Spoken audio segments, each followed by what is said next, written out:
नमस्कार दोस्तों, आपका हमारे YouTube चैनल धार्मिक कथाएं और कहानियां में स्वागत है। आज मैं आपको शनिवार व्रत की संपूर्ण कथा सुनाऊंगी। अगर आपको यह कथा अच्छी लगी तो आप वीडियो को लाइक, सब्सक्राइब और शेयर जरूर कीजिएगा। आइए सुनते हैं शनिवार व्रत की कथा। कई हजारों साल पहले स्वर्ग में 9 ग्रहों के बीच में एक सवाल को लेकर झगड़ा होने लगा। ये सवाल था, आखिर सबसे बड़ा है कौन। सारे ग्रह खुद को बड़ा कह रहे थे। होते होते बात इतनी बड़ी हो गई कि सबके बीच लड़ाई होने लगी। तभी इस बात का फैसला करने के लिए सभी ग्रहों ने इंद्रदेव के पास जाने का फैसला लिया। वहां पहुंचकर सबने एक स्वर में उनसे पूछा, आखिर हम सब में से सबसे बड़ा कौन है। इस सवाल का जवाब इंद्रराज के पास भी नहीं था। इस बात को सुनते ही वो परेशान हो गए। साफ शब्दों में इंद्रदेव ने कह दिया कि आपके इस सवाल का जवाब राजा विक्रमादित्य ही दे सकते हैं। हम सबको तुरंत पृथ्वी लोक चली जाना चाहिए। सबने इंद्रदेव की बात मान ली और सभी एक साथ उज्जैन पहुंच गए। वहां पहुंचकर सारे 9 ग्रहों ने इंद्रदेव से पूछा गया सवाल इस बार राजा विक्रमादित्य से किया। ऐसा सवाल सुनकर राजा भी हैरान हो गए। उनके मन में हुआ कि हर ग्रह की अपनी एक खासियत है। हर कोई किसी धातु का देव कहलाता है और सबकी शक्ति अलग अलग व प्रभावी है।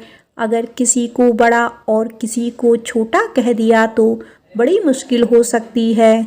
सोचते सोचते विक्रमादित्य के दिमाग में एक तरकीब आई। उन्होंने सभी ग्रहों का आसन बनवाकर लगा दिया। हर धातु के गुण के हिसाब से आसन लगाए गए थे, जैसे कि सोना, चांदी, कांसा, तांबा, सीसा, रांगा, जस्ता, अभ्रक और लोहा। अब इन आसनों में उनके स्वामी को बैठने के लिए कहा। सब एक एक करके अपने सिंहासन पर बैठ गए। सबके बैठने के बाद राजा विक्रमादित्य बोले कि आप लोगों के सवाल का जवाब तो खुद ही मिल गया है। अब जो सबसे आगे बैठा है वही सबसे बड़े हैं। इस बात को सुनते ही आखिरी सिंहासन पर बैठे शनिदेव को गुस्सा आ गया। गुस्से में शनि ने विक्रमादित्य से कहा, तुमने मुझे सबसे पीछे बैठाकर मेरा अपमान किया है। तुम्हें मेरी शक्तियों का अंदाजा नहीं है। मैं तुम्हें पूरी तरह से खत्म कर दूंगा। उन्होंने आगे कहा कि सूर्य किसी राशि में 1 महीने, चंद्रमा किसी राशि में 2.25 दिन, मंगल एक राशि में 1.5 महीने, बुध व शुक्र 1 महीने, बृहस्पति 13 महीने ही रहते हैं। इन सब के मुकाबले मैं किसी भी राशि में 7.5 साल तक 7.5 बनकर रहता हूँ। कई देवता मेरे प्रकोप से पीड़ित हैं। भगवान राम को भी 7.5 का प्रकोप झेलना पड़ा। इसी वजह से वो जंगल गए थे। रावण भी 7.5 की वजह से ही लड़ाई में मारा गया था। अब तुम्हारी बारी है। तुम भी मेरे प्रकोप से बच नहीं पाओगे। अब ये सब देखकर अन्य ग्रहों के देवता चले गए और शनिदेव भी नाराज होते हुए आगे निकल गए। इतना सब होने के बाद विक्रमादित्य परेशान थे, लेकिन वो पहले की तरह ही अपनी जनता के लिए न्याय करते रहे। होते होते वो आनंद से अपना जीवन जीने लगे। पर शनिदेव अपना अपमान बिल्कुल भी नहीं भूले थे। बदला लेने के मन से एक दिन शनिदेव घोड़ा व्यापारी के रूप में उज्जैन पहुँचे। वहाँ पहुँचते ही उन्होंने खबर फैला दी कि उनके पास खूब तेज दौड़ने वाले घोड़े हैं। इस खबर के मिलते ही राजा ने घोड़े का ख्याल रखने वाले अश्वपाल को कहा कि जाओ उससे घोड़ा खरीद कर ले आओ। वो गया और देखा कि घोड़ा काफ़ी कीमती है। फिर विक्रमादित्य खुद गए और एक ताकतवर घोड़ा पसंद कर लिया। उसके बाद घोड़े की गति को देखने के लिए विक्रमादित्य उस घोड़े पर सवार होने लगे। तभी घोड़ा हवा में तेजी से दौड़ा और राजा को जंगल ले जाकर छोड़ दिया। जंगल से राजा अपने नगर वापस आने का रास्ता ढूंढने लगे। उन्होंने कई घंटों तक रास्ता ढूंढा, लेकिन उन्हें रास्ता नहीं मिला और वो भूख प्यास से तड़पने लगे। कुछ ही देर में उन्हें एक चरवाहा दिखा। उससे राजा ने पानी मांगकर पी लिया और पानी के बदले में उसे अपनी सोने की अंगूठी दे दी। उसके बाद राजा रास्ता पूछते हुए एक नगर में पहुँचे। वहाँ सामने ही राजा को एक सेठ की दुकान दिखाई दी। वो कुछ देर के लिए वहाँ बैठकर उस सेठ से बातें करने लगे। उसी वक्त सेठ की दुकान की चीज़ें बहुत तेज़ी से बिकने लगी। सेठ को लगा कि राजा उसके लिए भाग्यशाली है, इसीलिए वो उन्हें अपने घर खाना खिलाने के लिए ले गए। घर पहुंचकर सेठ कुछ देर के लिए राजा को एक कमरे में छोड़कर बाहर गए। वहां राजा ने एक खूंटी पर हीरे का हार लटका हुआ देखा। तभी एक घंटी बजी और देखते ही देखते खूंटी ने उस हार को निगल लिया। ये सब देखने के बाद राजा बड़ा हैरान हुए। कुछ देर बाद सेठ वहां आया तो उसे वो हार नहीं दिखा। तभी उसे विक्रमादित्य पर हार चोरी करने का शक हुआ। सेठ ने उसकी शिकायत उस नगर के राजा को कर दी। सैनिक विक्रमादित्य को जंजीर में जकड़कर उस राज्य के राजा के पास ले गए। राजा ने विक्रमादित्य से पूछा, वो हार कहाँ है? उन्होंने जवाब दिया, उसे वहाँ की खूंटी निकल गई जिसमें वो हार टंगा हुआ था। इस बात को सुनते ही राजा गुस्से से लाल हो गए। राजा जवाब से संतुष्ट नहीं थे, इसीलिए विक्रमादित्य को हीरे के हार का घोषित करते हुए हाथ पांव काटने की सजा सुना दी। सैनिकों ने राजा का आदेश मानते हुए विक्रमादित्य के हाथ पांव काटकर उसे सड़क पर यूं ही छोड़ दिया। सड़क पर इस तरह से पड़े हुए विक्रमादित्य को कई दिन हो गए थे। एक दिन तेली को उन पर दया आ गई और उन्होंने अपने घर लेकर चला गया। उन्हें बैल हाँकने वाले कोल्हू की जगह काम दिया। अब विक्रमादित्य रोज बैलों को आवाज़ देकर उन्हें हाँकते थे। रोज बैलों को हाँकने का काम करने पर विक्रमादित्य को बदले में खाना मिलता था। इसी तरह होते होते 7.5 साल बीत गए। 7.5 साल बाद जब राजा 7.5 खत्म हुई तो वर्षा ऋतु शुरू हो गई। विक्रमादित्य एक रात बादल और बारिश के राग वाला गाना जोर जोर से गा रहे थे। तभी उस नगर की राजकुमारी पास से ही गुजर रही थी। उसने वो गाना सुना और दासी को कहा कि पता लगाओ वो कौन है। दासी ने ठीक वैसा ही किया।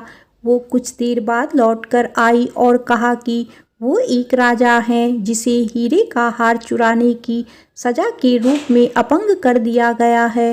राजकुमारी को उसका बादल बारिश के राग वाला गाना खूब पसंद आया था, इसीलिए उसने अपंग राजा से शादी करने का फैसला लिया। इस बारे में जब राजकुमारी ने अपने माँ बाप को बताया तो उन्होंने इस रिश्ते से इनकार कर दिया। विक्रमादित्य के संगीत पर मोहित उस राजकुमारी ने जिद पकड़ ली कि वो शादी करेगी तो विक्रमादित्य से ही करेगी, वरना वो अपने प्राण त्याग देगी। बेटी की जिद के आगे हारकर उन्होंने उसकी शादी विक्रमादित्य से करवा दी। शादी के बाद राजकुमारी भी विक्रमादित्य के साथ तेली के घर चली गई। विवाह की रात को ही विक्रमादित्य के सपने में शनिदेव आई और कहा कि अब तो तुम्हें मेरे प्रकोप का पता चल ही गया होगा। अपने दंड की सजा मैंने तुम्हें इस तरह से दी है। सपने में ही राजा दुखी होकर शनिदेव से माफ़ी मांगने लगा और प्रार्थना करते हुए बोले, आपने मुझे जितना दुख दर्द दिया है उतनी किसी और को मत देना। विक्रमादित्य की प्रार्थना सुनकर शनिदेव को अच्छा लगा। उन्होंने सपने में ही उन्हें बताया कि जो भी इंसान मेरी पूजा करेगा, मुझ पर ही मन लगाकर ध्यान रख करेगा, मेरी कथा सुनेगा, चींटियों को आटा खिलाएगा, वो मेरे प्रकोप से हमेशा बचा रहेगा। साथ ही मैं उनके मनोरथ भी पूरे करूँगा। सपने में ये सब देखते ही विक्रमादित्य की नींद खुल गई और उनके हाथ पांव भी लौट आए थे। अपंगता से छुटकारा पाकर वो बहुत खुश हुए। उन्होंने मन से शनिदेव को धन्यवाद किया। इसके बाद विक्रमादित्य ने अपनी पत्नी को शनिदेव के प्रकोप की पूरी कहानी सुनाई। तभी सेठ को भी पता चला कि वो अपंग इंसान राजा विक्रमादित्य हैं। उसने दौड़कर राजा से माफ़ी मांगी। राजा ने भी उसे माफ़ कर दिया। क्योंकि उन्हें पता था कि यह सब कुछ शनिदेव की वजह से हो रहा है। सेठ ने दोबारा विक्रमादित्य को अपने साथ घर चलने के लिए कहा। वहां सब मिलकर खाना खा रहे थे। उसी समय एक और हार खूंटी ने निगल लिया। इस दृश्य को सबने देखा और हैरान हो गए। कुछ देर बाद सेठ को अपनी करनी पर पछतावा हुआ और उन्होंने अपनी बेटी की शादी विक्रमादित्य से करवा दी। विवाह में सेठ ने उसे खूब सारे आभूषण दिए। राजा विक्रमादित्य अपनी दोनों पत्नियों के साथ राज्य वापस चल पहुँचे। वहाँ धूमधाम से उनका स्वागत हुआ। अगले ही दिन विक्रमादित्य ने यह घोषणा करवा दी कि सारे ग्रहों में सबसे श्रेष्ठ शनिदेव हैं। प्रेम से बोलो शनिदेव की जय। आइए अब सुनते हैं शनिदेव के जन्म की पौराणिक कथा। स्कंद पुराण के अनुसार सबसे अधिक प्रचलित शनि उत्पत्ति की कथा इस प्रकार है। जब सूर्य देवता का विवाह दक्ष कन्या संज्ञा के साथ हुआ तो संज्ञा सूर्य देव का अत्यधिक तेज सहन नहीं कर पाती थी। उन्हें लगता था कि मुझे तपस्या करके अपने तेज को बढ़ाना होगा या तपोबल से सूर्य की अग्नि को कम करना होगा, लेकिन सूर्य के लिए वो पतिव्रता नारी थी। सूर्य के द्वारा संज्ञा के गर्भ से 3 संतानों का जन्म हुआ। वैवस्वत, मनु, यमराज और यमुना। संज्ञा अपने बच्चों से बहुत प्रेम करती थी, मगर सूर्य की तेजस्विता के कारण बहुत परेशान रहती थी। एक दिन संज्ञा ने सोचा कि सूर्य से अलग होकर मैं अपने मायके जाकर घोर तपस्या करूंगी और यदि विरोध हुआ तो दूर कहीं एकांत में जाकर तप करना उचित रहेगा। संज्ञा के तपोबल से अपने ही जैसी दिखने वाली छाया को जन्म दिया, जिसका नाम सुवर्णा रखा। संज्ञा ने अपनी छाया सुवर्णा को अपने बच्चों की जिम्मेदारी सौंपते हुए कहा कि आज से मेरे स्थान पर मेरा नारी धर्म तुम निभाओगी और बच्चों की परवरिश भी करोगी। अगर कोई आपत्ति आ जाए तो मुझे बुला लेना, मैं दौड़ी चली आऊँगी, मगर एक बात याद रखना कि तुम छाया हो, संज्ञा नहीं। यह भेद कभी किसी को पता नहीं चलना चाहिए। संज्ञा छाया को अपनी जिम्मेदारी सौंपकर अपने पीहर मायके चली गई। घर पहुंचकर अपने पिताश्री को बताया कि मैं सूर्य का तेज सहन नहीं कर सकती, अतः तप करने के लिए अपने पति से बिना कुछ कहे मायके आई हूँ। यह सुनकर पिता ने संज्ञा को बहुत डांटा और कहा कि बिन बुलाए बेटी यदि मायके में आई तो पिता व पुत्री को दोष लगता है। बेटी, तुम जल्द अपने ससुराल सूर्य के पास लौट जाओ। तब संज्ञा सोचने लगी कि यदि मैं वापस लौटकर ससुराल गई तो छाया को मैंने जो कार्यभार सौंपा है उसका क्या होगा, छाया कहाँ जाएगी। यह सोचकर संज्ञा ने उत्तर कुरुक्षेत्र में भीषण घनघोर जंगल में जाकर शरण ले ली। अपनी खूबसूरती तथा यौवन को लेकर उन्हें जंगल में डर लग रहा था, अतः उन्होंने बड़वा घोड़ी का रूप धारण किया ताकि कोई उन्हें पहचान न सके और तप करने लगी। उधर सूर्य और छाया के मिलन से 3 बच्चों का जन्म हुआ। सूर्य और छाया दोनों एक दूसरे से पूर्णतः संतुष्ट थे और सूर्य को छाया पर कभी संदेह नहीं हुआ। छाया ने जिन 3 बच्चों को जन्म दिया था उनके नाम थे मनु, शनिदेव एवं पुत्री भद्रा। एक अन्य कथा के अनुसार शनिदेव की उत्पत्ति महर्षि कश्यप के अभिभावकत्व में कश्यप यज्ञ से हुई। जब शनिदेव छाया के गर्भ में थे तो शिव भक्तिनी छाया ने शिव जी की इतनी तपस्या की कि उन्हें अपने खाने पीने तक का ख्याल नहीं रहता था। छाया ने अपने आप को इतना तपाया कि गर्भ के बच्चे पर भी तप का प्रभाव हुआ और छाया के भूखे प्यासे रहने तथा धूप गर्मी में तपन से गर्भ में ही शनि का रंग काला हो गया। जब शनि का जन्म हुआ तो सूर्यदेव शनि के काले रंग को देखकर हैरान हो गए। उन्हें छाया पर शक हुआ। उन्होंने छाया का अपमान कर डाला कहा कि यह मेरा पुत्र नहीं हो सकता। शनिदेव के अंदर जन्म से ही माँ की तप शक्ति का बल था।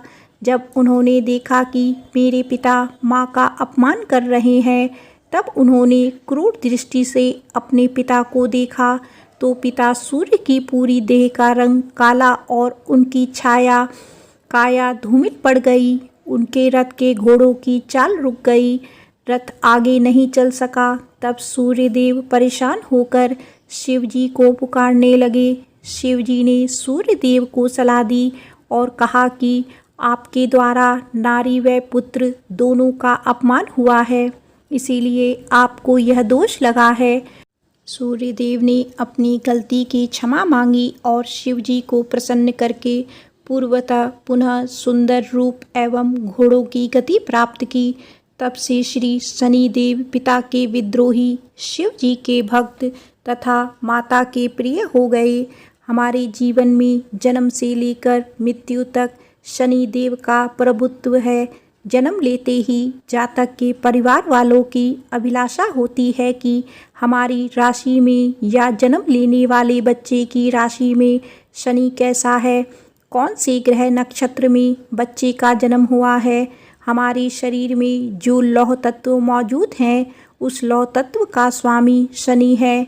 शनि के कमज़ोर होने से, शनि के प्रकोप तथा शनि पीड़ा से वह लौह तत्व शरीर में कम हो जाता है, जिसकी वजह से तमाम शारीरिक व्याधियां व्यक्ति को कमज़ोर बनाती हैं। शरीर में यदि लौह तत्व है तो बल है, इसके बिना शरीर की ऊर्जा समाप्त हो जाती है। जिनका शनि प्रबल है, उन्हें लौह तत्व की कमी कभी नहीं होती। शनिदेव साक्षात रुद्र हैं। उनकी शरीर क्रांतिशील व इंद्र नीलमणि के समान है। शनि भगवान के शीर्ष पर स्वर्ण मुकुट, गले में माला तथा शरीर पर नीले रंग के वस्त्र सुशोभित हैं। शनिदेव गिद्ध पर सवार रहते हैं। हाथों में क्रमशः धनुष, बाण, त्रिशूल और वज्र मुद्रा धारण करते हैं। वे भगवान सूर्य तथा छाया स्वर्णा के पुत्र हैं। वे क्रूर ग्रह माने जाते हैं। इनकी दृष्टि में क्रूरता का मुख्य कारण उनकी पत्नी का श्राप है। ब्रह्म पुराण के अनुसार बाल्यकाल में ही शनिदेव भगवान श्री कृष्ण के अनन्य भक्त थे। वे भगवान श्री कृष्ण के अनुराग में मग्न रहा करते थे। युवावस्था में उनके पिताश्री ने उनका विवाह चित्ररथ की कन्या से करवा दिया। उनकी पत्नी सती साध्वी एवं परम तेजस्विनी थी। एक रात्रि वह ऋतु स्नान कर पुत्र प्राप्ति की इच्छा लिए शनिदेव के पास पहुँची, परंतु शनिदेव तो भगवान श्री कृष्ण के ध्यान में लीन थे। उन्हें बाहर संसार की सुधि ही नहीं थी। उनकी पत्नी प्रतीक्षा करके थक गई। उनका ऋतुकाल निष्फल हो गया, इसीलिए उन्होंने क्रूर होकर शनिदेव को श्राप दे दिया कि आज से तुम जिसे भी देखोगे वह नष्ट हो जाएगा। ध्यान टूटने पर शनिदेव ने अपनी पत्नी को मनाया। उनकी धर्मपत्नी को अपनी भूल पर पश्चाताप हुआ, किंतु श्राप के प्रतिकार की शक्ति उनमें नहीं थी। तभी से शनिदेव अपना सिर नीचा करके रहने लगे, क्योंकि वे नहीं चाहते थे कि उनकी दृष्टि से किसी का अनिष्ट हो। ज्योतिष शास्त्र के अनुसार शनि ग्रह यदि कहीं रोहिणी भेदन कर दे तो पृथ्वी पर 12 वर्षों का घोर अकाल पड़ जाएगा और प्राणियों का बच पाना मुश्किल हो जाएगा। शनि ग्रह जब रोहिणी भेदन कर बढ़ता जाता है, तब यह योग आता है। यह योग महाराज दशरथ के समय में आने वाला था। तब ज्योतिषियों ने महाराज दशरथ को बताया कि यदि शनि का योग आ जाएगा तो प्रजा अन्न जल के बिना तड़प तड़प कर मर जाएगी। प्रजा को इस कष्ट से बचाने हेतु महाराज दशरथ अपने रथ पर सवार होकर नक्षत्र मंडल में पहुँचे। पहले तो उन्होंने नित्य की भांति शनिदेव को प्रणाम किया। इसके पश्चात क्षत्रिय धर्म के अनुसार उनसे युद्ध करते हुए उन पर संहारास्त्र का संधान किया तब शनिदेव महाराजा दशरथ की कर्तव्य निष्ठा से अति प्रसन्न हुए और उनसे कहा, वर मांगो। महाराज दशरथ ने वर मांगा कि जब तक सूर्य नक्षत्र आदि विद्यमान हैं तब तक आप रोहिणी भेदन ना करें। शनिदेव ने उन्हें वर देकर संतुष्ट किया। भगवान शनिदेव के अधिदेवता प्रजापति ब्रह्मा और प्रत्यधि देवता यम है। इनका वर्ण कृष्ण, वाहन गिद्ध तथा रथ लोहे का बना है। शनिदेव एक राशि में 30-30 महीने रहते हैं। वे मकर और कुंभ राशि के स्वामी हैं तथा इनकी महादशा 19 वर्ष तक की होती है। इनकी शांति के लिए मृत्युंजय जप की नीलम धारण तथा ब्राह्मण को तिल, भैंस, लोहा, तेल, काला वस्त्र, नीलम, काली गौ, जूता, कस्तूरी और सुवर्ण का दान देना चाहिए।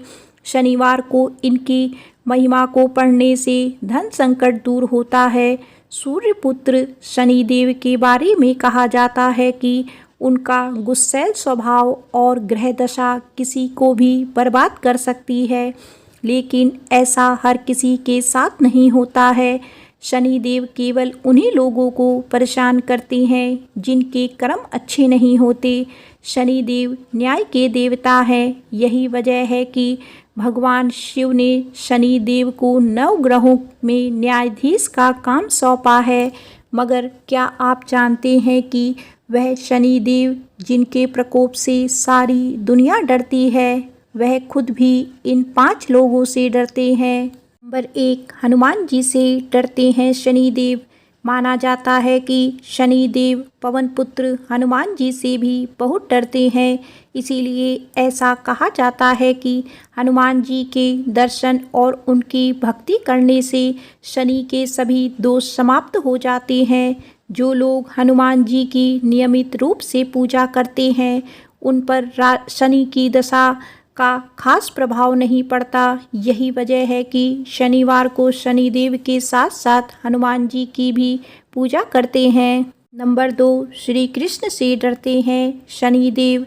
अच्छों को अपनी लीला से सबक सिखाने वाले भगवान श्री कृष्ण को शनिदेव का इष्ट माना जाता है। मान्यता है कि अपने इष्ट का एक दर्शन पाने को शनिदेव ने श्री कृष्ण जी की तपस्या की थी। शनिदेव के कठोर तप से प्रसन्न होकर श्री कृष्ण जी ने कोयल के रूप में दर्शन दिए।